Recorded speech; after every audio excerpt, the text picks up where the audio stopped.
მოგესალმებით, ვაჟაბერიძე პოლიტოლოგი. უნებრივია ძალიან საინტერესო პროცესები ვითარდება ბოლო დღეებში ქვეყანაში და მის ირგვლივ. ცხადია, ვიზალიბერალიზაციის თემა ამ პროცესში არის ერთ-ერთი მნიშვნელოვანი, იმდენად რამდენადაც ჩვენი ქვეყნის პერსპექტივის თვალსაზრისით ძალიან დიდი შესაძლებლობების შემცველია თუ მას ჩვენი საზოგადოება და ხელისუფლება გამოიყენებს მიზანმიმართულად. ბუნებრივია არის ჩემი მოლოდინი არის ისეთი, რომ დღეს ჩვენ უნდა დადებითი დასკვნის მოწმენი გავხდეთ და ეს შესაძლებლობას მიცემს ჩვენი ქვეყნის მოქალაქეებს, რომ გავადვილდეთ წვდომა ევროკავშირის ქვეყნებზე. მართალია ამ ეტაპზე ჩვენი ქვეყნის მოქალაქეებისთვის გამორიცხულია სამუშაო ვიზის მიღების შესაძლებლობა, მაგრამ ის ფაქტი, რომ ჩვენ უვიზოდ გვექნება საშუალება ვიმოგზაუროთ ევროკავშირის ქვეყნებში, არის უდაოდ სერიოზული წინგადადგმული ნაბიჯი. ეს ბუნებრივია ძალიან საინტერესოდ გამოიყურება იმ ფონზე, როდესაც ვთქვათ, ამ ყველაფერს ევროკავშირის ვიზავი რუსეთმა უშინ უპასუხა ასევე საყურადღებო განცხადებით და პრეზიდენტმა პუტინმა არ გამორიცხა საქართველოს მოქალაქეებისთვის უვიზო რეჟიმის დაწესების შესაძლებლობა. ესეც ბუნებრივია ჩვენი ქვეყნის მოქალაქეებისთვის არის საყურადღებო და იმის მიუხედავად რომ ასეთი გადაწყვეტილება რუსეთის მთავრობის მხრიდან არის გარკვეული საფრთხეების შემცველი, ჩვენ ამ შესაძლებლობასაც უნდა მივესალმოთ იმდენად, რამდენადაც ის უადვილებს ცხოვრებას საქართველოს უამრავ მოქალაქეს, რომელიც დღეს რუსეთში ცხოვრობს და მუშაობს და მათ ნათესავებს, რომლებსაც აქვთ კავშირი ამ მოქალაქეებთან. ეს ორი თემა თავისთავად არის ერთმთლიანობაში მოსაზრებელი. მე პირადად გავემიჯნებოდი პოლიტიკურ ინსინუაციებს ამ თემასთან დაკავშირებით, ვთქვათ, რა შედეგები შეიძლება ჰქონდეს უარყოფითი ჩვენი ქვეყნისთვის რუსეთის მიერ გადადგმულ ამ ნაბიჯს, იმდენად, რამდენადაც ჯერ ჩვენთვის მთავარი არის ჩვენი ქვეყნის მოქალაქეების კეთილდღეობა, მათთვის ახალი შესაძლებლობების გაჩენა, იმდენად, რამდენადაც ქვეყნის ეკონომიკა სერიოზული პრობლემების წინაშე დგას, სოციალური ფონი ქვეყანაში დამძიმებულია და ეს შესაძლებლობა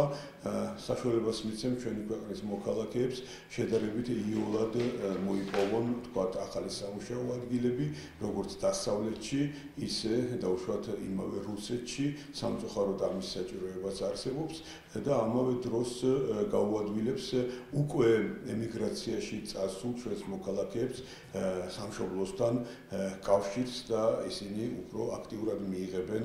მონაწილეობას, ვთქვათ, პოლიტიკურ პროცესებში, რომელიც ჩვენს ქვეყანაში და მის გარშემო ვითარდება. ბუნებრივია ეს ყველაფერი შესაძლოა გარკვეული საფრთხის შემცველი იყოს იმ თვალსაზრისით, რომ რუსეთი როგორც ყველაფერს ამ მომენტსაც თავისი გავლენის გასაძლიერებლად გამოიყენებს საქართველოში, მაგრამ ჩვენ იმიტომ გვყავს არჩეული ხელისუფლება, მედია და სხვა საშუალებები, რომ ამ პროცესს დავაკვირდეთ და ქვეყნის ეროვნული ინტერესებისათვის სახიფათო განვითარების შემთხვევაში მყისიერი რეაგირება მოვახდინოთ წარმოშობილ საფრთხეებზე. ბატონოაშა, რაც შეეხება დავალებას, რომელზეც არის დამოკიდებული ჩვენი ევროპაში ესე ფართოდ გასვლა. ყველა აკეთებს აქცენტს, რომ საქართველოს დავალება ყველაფერი რაც იყო მიცემული შესრულებულია. თქვენ ამ ნაკრს ხომ არ ხედავთ და რა მოგჭი შეიძლება გქონდეს ჩვენ სისუსტე? ყველა თვალსაზრისით ევროკავშირთან ჩვენი ურთიერთობების ინტენსიფიკაცია, რასაც ლიბერალიზაცია უვიზო მიმოსვლა ამ სივრცესთან კიდევ უფრო გააუმჯობესებს უაღრესად დადებითი იმპულსების და უაღრესად დადებითი კონტექსტის შემცველია. თუმცა ჩვენ უამრავი სხვა სიძნელიდან გამომდინარე, რომელიც გადასაწყვეტი გვაქვს, ამ შესაძლებლობებს ჩვენ მხისიერად ვერ გამოვიყენებთ და თქვათ თუ დავაკვირდებით გამოცდილებას, რომელიც ბალტიის ქვეყნებმა და აღმოსავლეთ ევროპის სხვა ქვეყნებმა გაიარეს ევროკავშირთან ურთიერთობების თვალსაზრისით, მზაობა პოსტსოციალისტურ ქვეყნებს და პოსტსაბჭოთა რესპუბლიკებს ხშირად არ აქვს საკმარისი იმისთვის, რომ სათანადო ბენეფიტები მიიღონ ევროკავშირთან ურთიერთობისაგან. ჩვენ უწინარეს ყოვლისა უნდა მოემზადოთ იმისთვის, რომ ევროკავშირთან ასოცირების ხელშეკრულებით გათვალისწინებული პუნქტები ზედმიწევნით ზუსტად შევასრულოთ, რათა თქვათ ის სიკეთე, რაც ახლავს თან ევროკავშირთან თავისუფალ ვაჭრობას, ამ ქვეყანამ იგრძნოს, რადგან ბუნებრივია ერთის მხრივ ჩვენს მოქალაქეებს მიეცემათ ევროკავშირში მოგზაურობის, იქ განათლების მიღების შესაძლებლობა, რომ თვალსაზრისით მნიშვნელოვანია ჩვენი ქვეყნისთვის, მაგრამ მეორეს მხრივ, თქვათ, ეკონომიკური ურთიერთობების თვალსაზრისით არსებით გაუმჯობესებას ვითარების უახლოეს წლებში არ უნდა ველოდეთ, როგორც ამას თქვათ ბულგარეთის, რუმინეთის და ბალტიის ქვეყნების მაგალითებიც ატყობს, მაგრამ ყველა შემთხვევაში საჭირო არის ზედმიწევნით გულმოდგინე მუშაობა, რათა ამ ხელშეკრულების და ამ ურთიერთობების ეკონომიკური ასპექტები იქნას გამოყენებული წარმატებით ჩვენი ქვეყნის საკეთილდღეოდ. და რაც თქვათ რუსეთის პრეზიდენტმა განაცხადა გუშინ, თქვენ ეს ორი თემა ერთმანეთთან დააკავშირეთ. ფიქრობთ, რომ ეს არის რეალური განაცხადი, თუ ეს არის უბრალოდ სიტყვა რაღაცისთვის? მე ვფიქრობ, რომ რუსეთის მხრიდან ეს არის რეალური განაცხადი, იმდენად, რამდენადაც ბოლო პერიოდში რუსეთი გააქტიურდა საერთაშორისო არენაზე, მან შეძლო კრიზისის და გარკვეული თვალსაზრისით დაძლევა, სანქციებისგან მიყენებული ზარალის ნაწილის ნეიტრალიზება და გაუჩნდა თქვათ საერთაშორისო მასშტაბის სრულფასოვანი მოთამაშის შეგრძნება. ჩემი აზრით ეს ამ ეტაპზე ილუზია, მაგრამ მიუხედავად ამისა, რუსეთი სერიოზულ როლს ასრულებს საერთაშორისო არენაზე და მას აქვს ბუნებრივია თავისი გეოპოლიტიკური ინტერესები სამხრეთ კავკასიაში. აქედან გამომდინარე, საკმაოდ მცდარი პოლიტიკა, რაც რუსეთის ხელისუფლებამ აირჩია პუტინის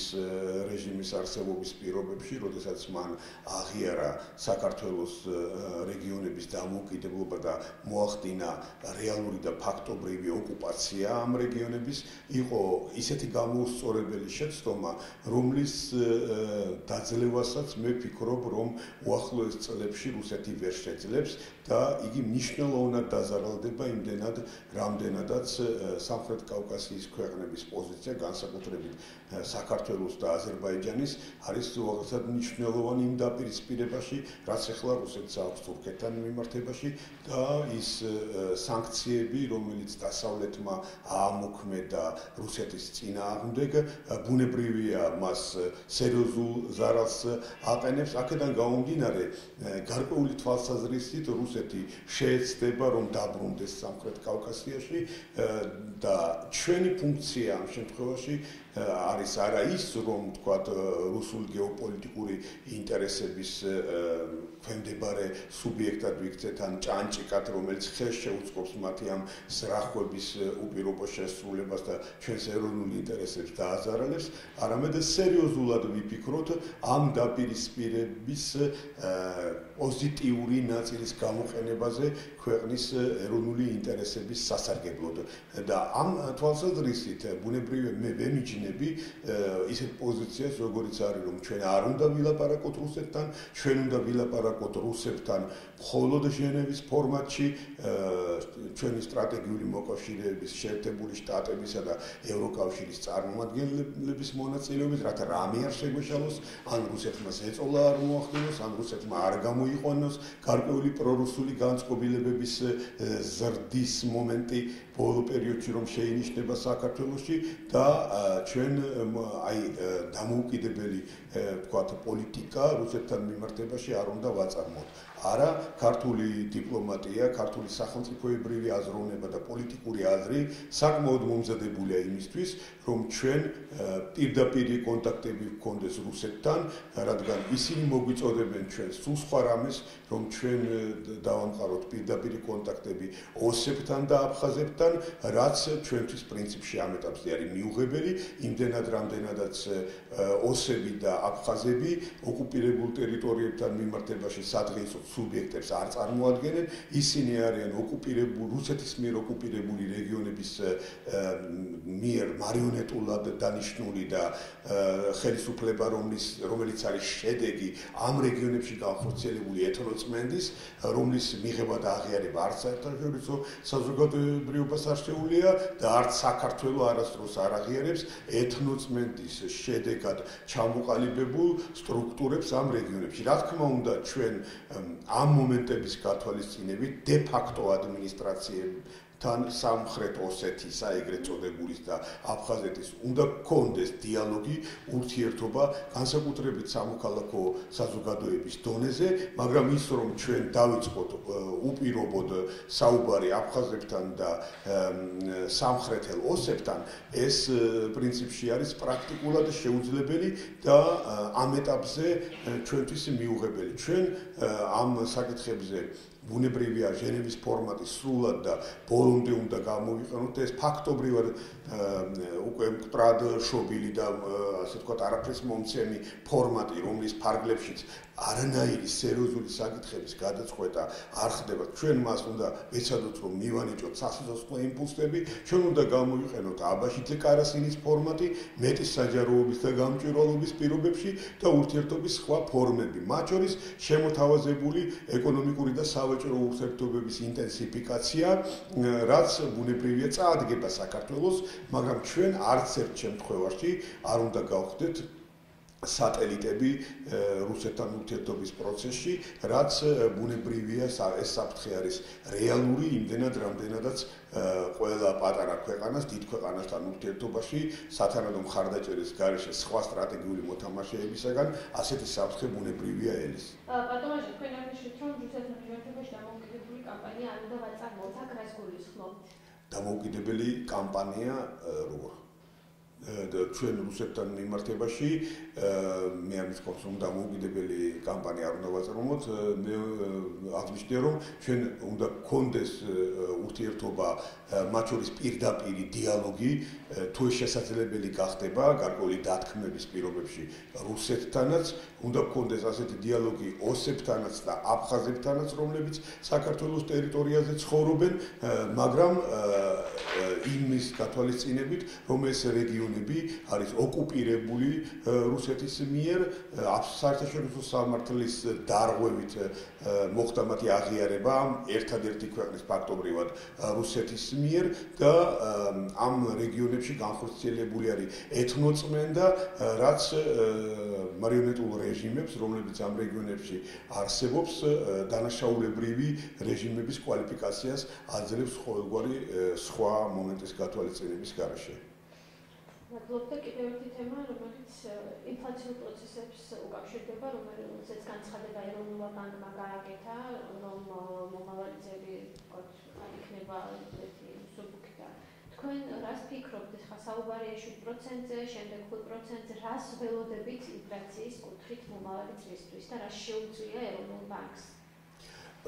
ინფლაციური პროცესების მართვა ბუნებრივია არის ეროვნული ბანკის მოწოდება და პრეროგატივა და ყველა დოკუმენტიდან, რაც არსებობს ამ ბანკის საკანონმდებლო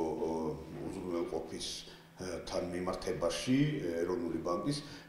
ინფლაციის მართვა არის ეროვნული ბანკის ფუნქცია, ამ ეტაპზე ეს ამოცანა როგორც ჩანს გარკვეულ მიზნობრივ მაჩვენებელს აცდება და მხოლოდ წლის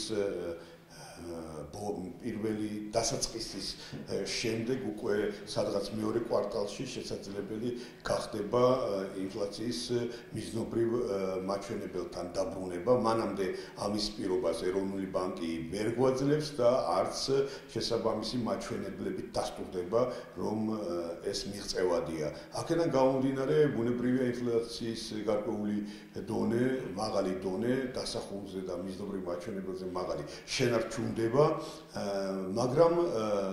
ეს ამ ეტაპზე არ არის ხიფათის შემცველი და ეს ინფლაცია, ასე ვთქვათ, ფასების მკვეთრ ზრდასთან არ იქნება დაკავშირებული, იმდენად, რამდენადაც ამ ეტაპზე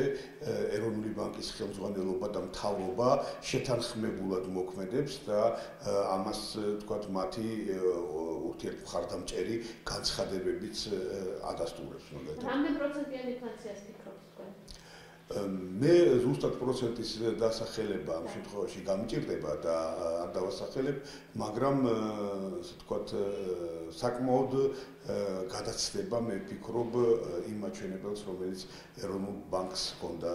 თავის საპროგრამო დოკუმენტებში გათვალისწინებული და ეს ბუნებრივიცაა იმდენად, რამდენადაც ჩვენ უნდა გაგვეკეთებინა არჩევანი, ვთქვათ, ინფლაციის მოთოყვას, საპროცენტო განაკვეთის აწევასა და ეკონომიკის ზრდის შენელებას შორის და ეს არჩევანი გაკეთებული იქნა, ვთქვათ, ეკონომიკური ზრდის მაჩვენებლის სასარგებლოდ, მე ვფიქრობ ამ ეტაპზე, რაც პრინციპში სწორად მიმაჩნია, რადგან სხვა ბერკეტების გამოყენებით მე ვფიქრობ, რომ მომავალი წლის პირველ ნახევარში მოხერხდება დასაშვებ დონეზე დაჭერა ინფლაციის, რომ ეს არ აისახოს ფასების ზრდაში, რაც სოციალურ ფონს დაამძიმებს. და ამავე დროს უნდა ვკითხოთ ლარის მდგომარეობაზე. რა პროგნოზებს უნდა გავუდოთ დაახლოებით მომავალი წლისთვის? ერთი რამ ლართან დაკავშირებით დადებითი შეიძლება ითქვას, რომ გარკვეული თვალსაზრისით მოხსნილია ის ეჭვი, რაც საზოგადოებას გააჩნდა ამ პროცესთან მიმართებაში ეროვნული ბანკის როლთან დაკავშირებით. ჩვენი საზოგადოების ნაწილი და ანალიტიკოსების ნაწილი მიიჩნევდა, რომ ეროვნული ბანკი სათანადოდ არ იყენებდა მის ხელთ არსებულ ინსტრუმენტებს, მოგეხსენებათ, რომ დევალვაცია ჩვენი ეროვნული ვალუტის გამოწვეული იყო საგარეო საშინაო ფაქტორებით, საშინაო ფაქტორების უმეტესობა, პრინციპში მოდის ფინანსთა სამინისტროზე და ეროვნულ ბანკზე და საზოგადოების ნაწილი და ექსპერტების ნაწილი მიიჩნევდა, რომ ეროვნული ბანკი არ იყენებდა ეფექტურად მის ხელთ არსებულ ბერკეტებს, რაც საშუალებას მოგცემდა, რომ ვარდნა ლარის გაუფასურების პროცესში აგვეცილებინა თავიდან, რადგან მეტნაკლებად მისაღებია საზოგადოებისთვის, როდესაც დევალვაციის პროცესი უჭირავს, ასე ვთქვათ, საზოგადოებას, მთავრობას და ეროვნულ ბანკს და ეს ხდება თანდათანობით, მაგრამ მტკივნეულია განსაკუთრებით ვარდნა, რასაც ჩვენთან რამდენჯერმე ჰქონდა ბოლო წლების განმავლობაში ადგილი და აქ სწორედ არსებობდა ეჭვი, რომ ეროვნული ბანკის ამჟამინდელი ხელმძღვანელობა, კერძოდ მისი ხელმძღვანელი არის ნაციონალების პოლიტიკური გუნდის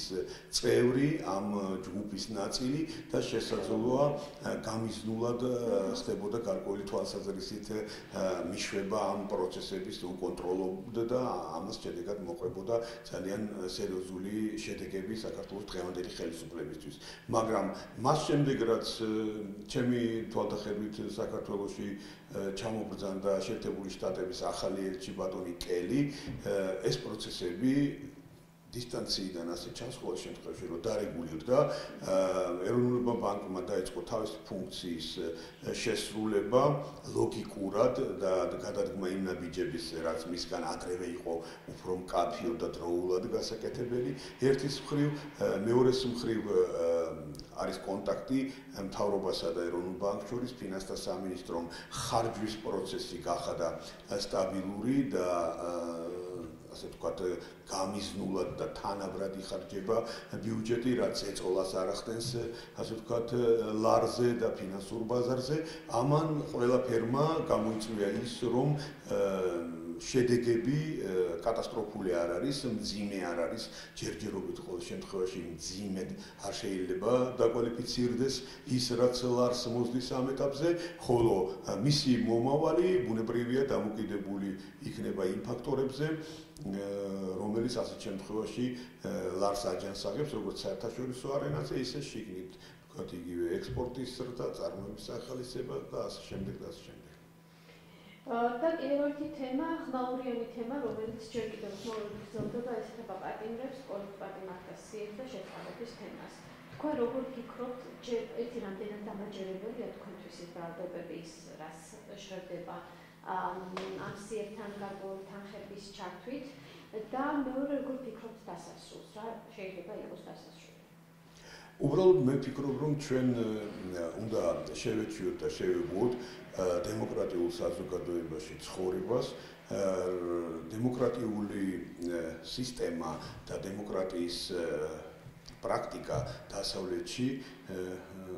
აძლევს საშუალებას სუბიექტებს, ადამიანებს, პოლიტიკურ პარტიებს, მოქალაქეებს, რომ იყვნენ ინიციატივიანები, დაგეგმონ თავიანთი მოქმედება და გამოიწვიონ გარკვეული ხმაური საზოგადოებაში. აქედან გამომდინარე, ბუნებრივია, ამ თვალსაჩინით ჩვენთან არაფერი განსაკუთრებული არ ხდება. უბრალოდ ჩვენ თუ დისტანცირებას მოვახდენთ აი მიმდინარე რაღაცა დაპირისპირებებიდან და შეურაცხყოფელი განცხადებებიდან და სკანდალის ფორმის მიცემისგან ამ პროცესისთვის დავინახავთ, რომ არაფერი განსაკუთრებული არ ხდება, უბრალოდ ქვეყანაში დაიწყო საარჩევნო ციკლის დამამთავრებელი ეტაპი, არჩევნები, რომელიც უკვე მოგვიახლოვდა და ბუნებრივია იმ პირობებში, როდესაც ყველა სანდო და ნაკლებად სანდო სოციოლოგიური კვლევის შედეგებით ცხადყოფს, ჩვენი საზოგადოების 60%, ელექტორატის 60% დაახლოებით არ არის ჩამოყალიბებული მომავალ საპარლამენტო არჩევნებში, რომელ პოლიტიკურ ძალას დაუჭერს ხარ. თუ ჩვენ მიახლოებით გადავიანგარიშებთ ამ ნაკლებად სანდო და სანდო სოციოლოგიური კვლევების კომპანიების გამოკითხვების შედეგებს, დავინახავთ, რომ ადმინისტრაციული რესურსის გამოყენებით ქართულ ოცნებას დღეს სადღეისოდ ამ ეტაპზე რეალური აქვს მხოლოდ 20%-იანი შედეგი, ნაციონალურ მოძრაობას 10%-იანი, პატრიოტთა ალიანსს და სხვა რამდენიმე ჯგუფს კიდევ 10%-ის დაახლოებით არის 40%. ყველა დანარჩენი ამომრჩეველი ჯერჯერობით არის იმედგაცრუებული, არის გულგრილი პოლიტიკური პროცესის მიმართ და მხოლოდ სუბიექტების აქტიურობაზე არის დამოკიდებული, შემოდგომაზე მივლენ თუ არა ისინი საარჩევნო ურნებთან და მიცემენ თუ არა ხმას ვინმეს, ან ძველს, ან ახალ გამოჩენილს არენაზე. აქედან გამომდინარე, ბუნებრივია ჩვენ ვხედავთ საკმაოდ არაორდინალურ მოვლენებს, ვთქვათ, არენაზე გამოდის ჩვენი ცნობილი მომღერალი და საზოგადო მოღვაწე პაატა ბურჭულაძე, პოლიტიკურ პროცესში ებმება უკრაინელი მილიარდერი ჩერნოვეცკი, გააქტიურდა ალეკო ელისაშვილი. აი სამი ძალიან სერიოზული ფაქტორი არის და მე ვფიქრობ და გავაკეთებ საკმაოდ გაბედულ მე ვფიქრობ განცხადებას გარკვეული თვალსაზრისით, რომ მაინც ეს ყველაფერი არის ერთი დიდი პროცესის ნაწილი, რასაც მე ნაციონალურ რევანშს დავარქმევდი და ამ პროცესის კონტექსტში განვიხილავ მე ყველაფერს, რაც ზემოთ ჩამოთვალე, ბუნებრივია ასეთი ვითარება საქართველოში მიუღებელია გარკვეული გავლენიანი ძალებისთვის ევროპაში, ამერიკაში, თავისი ზრახვები და ინტერესები აქვს ჩვენს ქვეყანასთან მიმართებაში რუსეთს, თურქეთიც არ არის გულგრილი ყველაფერი იმის მიმართ, რაც საქართველოში ხდება და ამ საგარეო ფაქტორების კულუარული მოქმედებების შედეგად მივიჩნევ მე იმ ექსცესებს, რომელიც პოლიტიკურ სისტემაში ხდება ამ სუბიექტების ქმედებებთან დაკავშირებით. ეხლა ბუნებრივია ალეკო ელისაშვილი ჩვენ მივესალმოთ უნდა იმას, რომ აქტიურობს და ცდილობს სიმართლის დადგენას და მას სჯერა რომ რასაც ის ამბობს თავად არის სიმართლე. ერთის მხრივ, მეორეს მხრივ მე პირადად მივესალმე, როდესაც ალეკო ელისაშვილი გამოვიდა სარბიელზე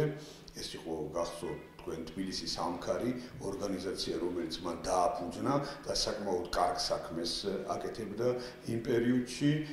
და ეს პირველი ინტერვიუ სხვათა შორის მისგან ჩემი ხელმძღვანელობით ფუნქციონირებადმა ერთ-ერთმა მედია საშუალებამ აიღო და მივესალმეთ ჩვენ მის გამოჩენას არენაზე, მერე მივესალმეთ საკრებულოში დამოუკიდებელ დეპუტატად მის არჩევას, რადგან ჩვენ პოლიტიკურ სივრცეს აკლია პრინციპული მოუსყიდველი მიზანსწრაფული პოლიტიკოსები და თუ ჩვენ გვინდა ამ ქვეყნის წარმატება, ასეთი პოლიტიკოსები ჩვენ საზოგადოებაში უნდა არსებობდნენ. თუმცა მე მაქვს გარკვეული იმედგაცრუება მის ბოლოდროინდელ ქმედებებთან დაკავშირებით. მე მესმის, რომ ძალიან რთულია საქართველოში, ისე როგორც ნებისმიერ ქვეყანაში, იყო დამოუკიდებელი მოთამაშე, იყო მარტოკაცი, არ გიჭერდეს ხას პოლიტიკური ორგანიზაცია, გარკვეული ფინანსები და შენ ისახავდეს სერიოზულ პოლიტიკურ მიზნებს, რომელსაც აღწევ. მით უმეტეს, როდესაც ჩვენი მედია სამწუხაროდ არის სუსტი, განსაკუთრებით ფინანსურ-ეკონომიკური თვალსაზრისით, არასამთავრობო სექტორი არის მარიონეტული თავისი არსით და ცალკეული სახელმწიფოსაგან მომდინარე ნაკადებით იკვებება ძირითადად ეს მხრივ ეს არის ჩვენი სტრატეგიული მოკავშირე შეერთებული შტატები, მეორე მხრივ ჩვენი ვიზავი და ოპონენტი რუსეთი. ასეთ ვითარებაში ბუნებრივია მას პოლიტიკური საქმიანობა უჭირს და შესაძლოა გარკვეული პოპულისტური ნაბიჯების გადადგმა სწორედ ამითაც იყოს გამოწვეული. სხვა შემთხვევაში ჩემთვის აუხსნელია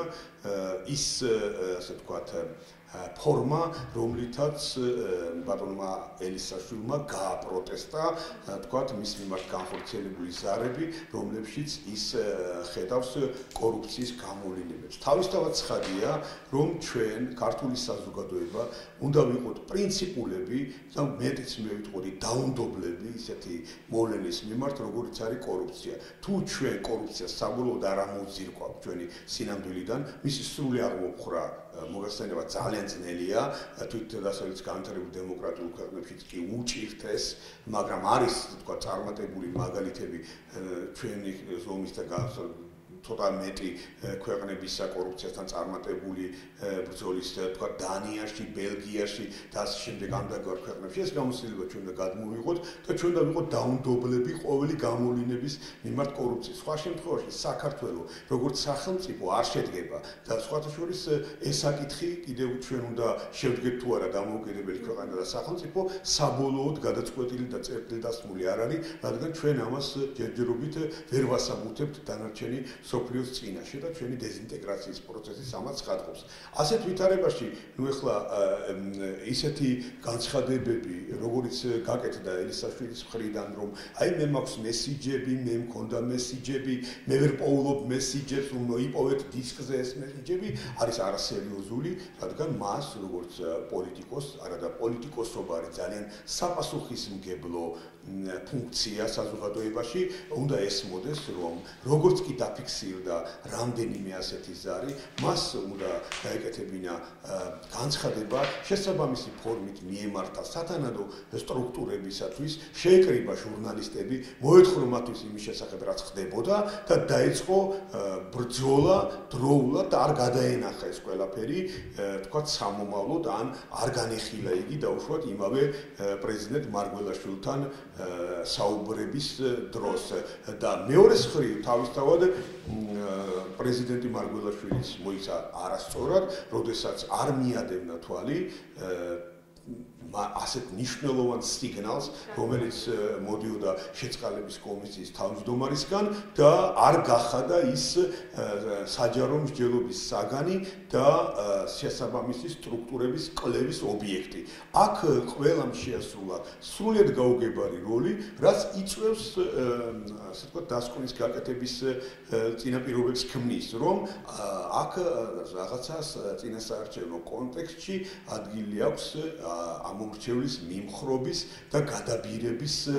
მცდელობას და სხვას არაფერს. ნუ ჩვენ სხვა არაფერი დაგვჩენია, თუ არა დაველოდოთ ოფიციალური სტრუქტურების მიერ მოკვლევის დასრულებას, ამ შედეგების გასაჯაროებას და ამის შემდეგ ვიმსჯელებთ ჩვენ რამდენად მხარდასაჭერია ელისაშვილი და რამდენად უნდა დავიცვათ ჩვენ თქვათ პოლიტიკოსები, ჩვენი საზოგადოების წევრები დაუსაბუთებელი ბრალდებებისგან. ის რომ თავისთავად შეწყალება განსახორციელებელია და ეს არის პროცესი, საკმაოდ სპეციფიური იურიდიული პროცედურების თანხლებით განხორციელებადი თავისთავად ცხადია ერთი მხრივ, მეორე მხრივ ჩვენ გვავიწყდება კიდე ძალიან მნიშვნელოვანი ნაკადი ამ პროცესის, თქვათ, პოლიტპატიმრების თემა. ბუნებრივია, ახალი ხელისუფლების მიერ პოლიტპატიმრების შედგენა იყო გამოწვევა და პირველ რიგში გამოწვევა ჩვენი სტრატეგიული პარტნიორების მიმართ, რადგან ისინი წინა ხელისუფლებას, ეს არის ერთიანი ნაციონალური მოძრაობის მთავრობა, აღიარებენ დემოკრატიის შუქურად, რეფორმების სანიმუშოდ განმახორციელებელ ხელისუფლებად და ამ დროს მოვიდა ხალხის ნდობით მხარდაჭერილი ძალა, რომელმაც თქვა, რომ ქვეყანაში 200 ადამიანი არსებობდა პოლიტპატიმრის სტატუსით. ეს იყო კატასტროფა, ეს იყო კრახი, ეს იყო ბომბის აფეთქების დარი ამბავი, რომელსაც რა თქმა უნდა ჩვენი მოკავშირეები, ასევე ისე როგორც წინა ხელისუფლების დასავლეთელი ჩვენი პარტნიორები არ მიესალმებოდნენ და ეხლა საარჩევნო პროცესში ნაციონალურ რევანშს რომ გქონდეს რაიმე შანსი უწინარეს ყოვლისა უნდა იქნას დისკრედიტებული ის აქტები, რაც ახალმა ხელისუფლებამ განახორციელა იგივე პოლიტპატიმრების თემა. ბუნებრივია, მოკლე დროში სრულყოფილი პოლიტპატიმრების სიის შედგენა შეუძლებელი იყო ერთის მხრივ, მეორეს მხრივ თუ ასეთი აქტი მიღებული იქნა, ამას უნდა მოხდოდა შემდეგი ქმედებები და ის ხარვეზებიანი სამართალწარმოების პროცესი უნდა ყოფილიყო გადასინჯული უეჭველად, რადგან არ შეიძლება საკანონმდებლო ორგანომ გამოაცხადოს, რომ მე ქვეყანაში ყავდა 200 პოლიტპატიმარი, მათ მიესაჯათ სულ სხვა დანაშაულებზე სასჯელები და გამოაცხადებ რამე მათ პოლიტპატიმრებად, ამ საქმეებს დავტოვებს ხელუხლებად. ეს ქართული ოცნების ხელისუფლების სერიოზული ხარვეზი და ნაკლია, მაგრამ ჩვენ საზოგადოებამ ჩვენ უფრო მეტის წარმოვადგენთ ჩვენი ქვეყნისთვის მე თქვენ სხვა თანამოქალაქეები, ვიდრე მთავრობა და მისი ოპონენტები, ოპოზიცია და ხელისუფლება. ჩვენ უნდა მივიღოთ ან არ მივიღოთ ის, რაც დღეს ხდება. ჩვენ არ უნდა დავუშვათ, რომ სკანდალის ფორმა გქონდეს იმ პროცესს, რაც ამასთან მიმართებაში მიმდინარეობს ჩვენს თვალწინ, ეს უნდა იყოს ძალიან სერიოზული განსჯა არსებული პრობლემების და შემდეგ ერთიანად უნდა მივიდეთ შესაბამის დასკვნებამდე.